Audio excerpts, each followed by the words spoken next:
এই তালের পিঠাটি পানির ভাপে আপনারা 15 মিনিটের মধ্যে পিঠাটি সিদ্ধ করে নিতে পারবেন কোনো রকম ঝামেলা ছাড়া।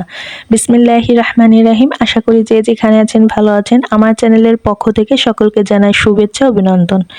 অবশ্যই ভিডিওটা শুরু থেকে শেষ পর্যন্ত দেখবেন, স্কিপ না করে, তাহলে ভালোভাবে আপনারা বুঝতে পারবেন।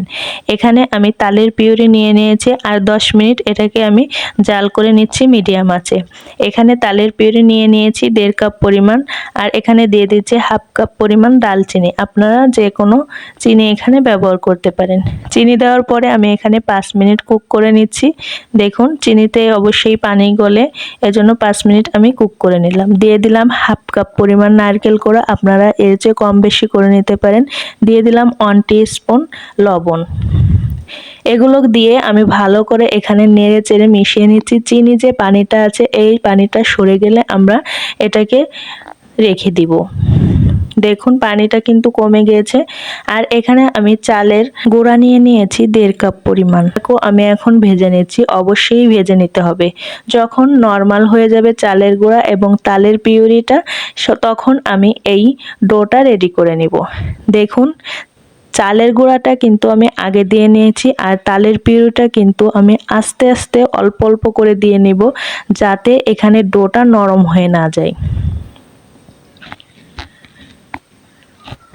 এই ডোটা হবে কিন্তু আমরা যেমন রুটি বেলার ক্ষেত্রে একটা ডো তৈরি করি, সেভাবে কিন্তু এই ডোটা তৈরি করে নিতে হবে। বেশি নরম হয়ে গেলে কিন্তু এই পিঠাটি করা যাবে না। দেখুন আর আমি এখানে জালিযুক্ত একটা ঢাকনা নিয়ে নিয়েছি। আপনারা যে কোনো শেপে এটা তৈরি করে নিতে পারেন। এটা দিয়ে আমি এই পিঠার শেপগুলো দিয়ে দিচ্ছি।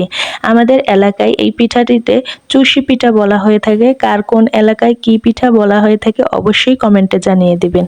দেখুন সবগুলো আমি এইভাবে বানিয়ে নিচ্ছি আর 5 থেকে 6টার মতো এখানে মিষ্টি কুমড়ার শেপ দিয়ে দিচ্ছি আর উপরে একটা লং দিয়ে দিচ্ছি। দেখতেই পাচ্ছেন। ভিডিওটা ভালো লাগলে অবশ্যই ফ্যামিলি অ্যান্ড ফ্রেন্ডদের সঙ্গে শেয়ার করবেন। আশা করি এতে আমার কাজ করার আগ্রহ বাড়বে। দেখুন সবগুলো পিঠা আমি এইভাবে করে নিয়েছি। আপনারা অন্য ছাঁচে অন্য ডিজাইনেও কিন্তু করে নিতে পারবেন।